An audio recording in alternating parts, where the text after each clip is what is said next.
Much has been written and said over the last 2 weeks about the current policy of Donald Trump's government, which separates children from their parents at the US border. The images of children being put in apparent cages, audio of them crying, and reports of breastfeeding children separated from their mothers have been likened to concentration camps. It's such an abhorrent policy that it has even prompted Laura Bush, wife of George W., to write in the Washington Post about how it breaks her heart. Here in the UK we have our own immigration policy which separates families. You do not see cages of children, but that doesn't mean that the separation doesn't happen. A few years ago, my family took the decision that I should move back to the UK to further my career, while my wife and children stayed in Argentina, where we had been living. The money I was earning abroad was nowhere near what I could earn back in the UK, so it made sense for all of us for me to move home. My daughter, who has special needs, had to stay abroad as the various types of therapy she needed were being covered by health insurance in that country. The NHS would never have provided the same level of support for her needs as it did where we were living, and we would have had to fork out thousands of pounds privately in the UK if we wanted to keep that fully funded support going.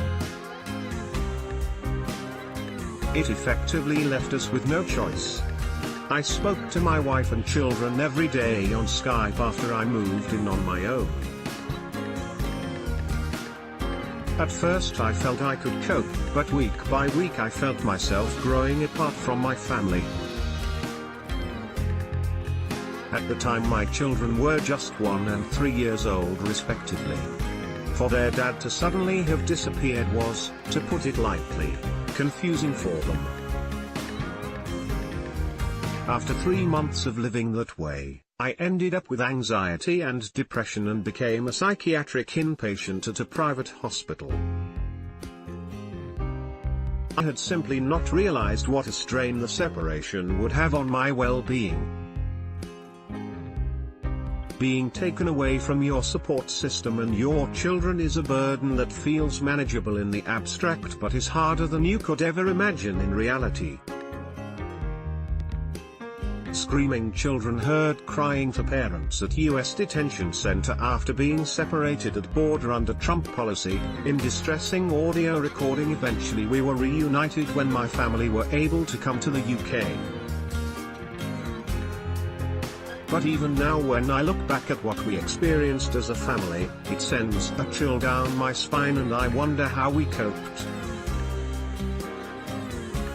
For other families, there is no choice involved. I was fortunate that what I earn was not a barrier to bringing my spouse over, as it is for many others. Back in 2012, new immigration rules came into effect which mean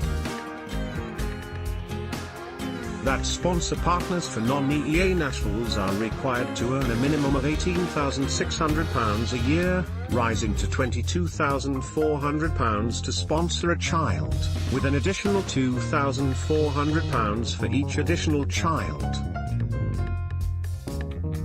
Almost half the adult population and many families with children don't earn this much. These are the so-called Skype families whose label needs no explanation.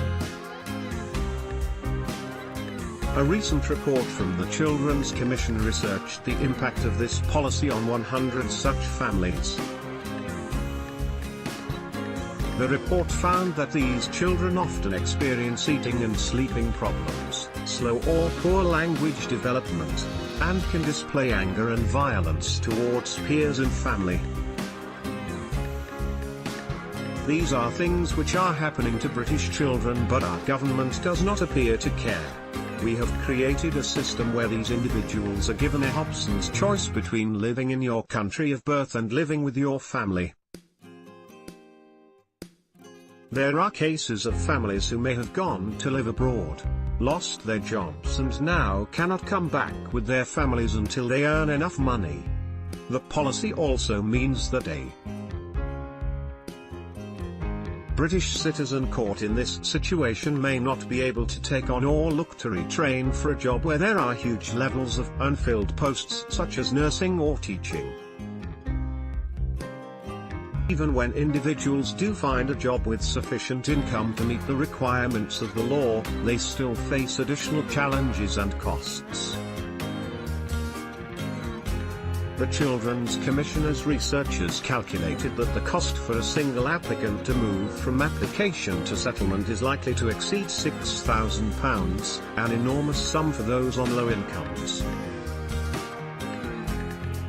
The reason behind this policy of course was to placate the tabloid readers foaming at the mouth at too much dependence from foreign nationals on welfare benefits. Yet what if those left without their families end up like I did with their own health problems and became a burden on the NHS as a result of the forced separation from their families?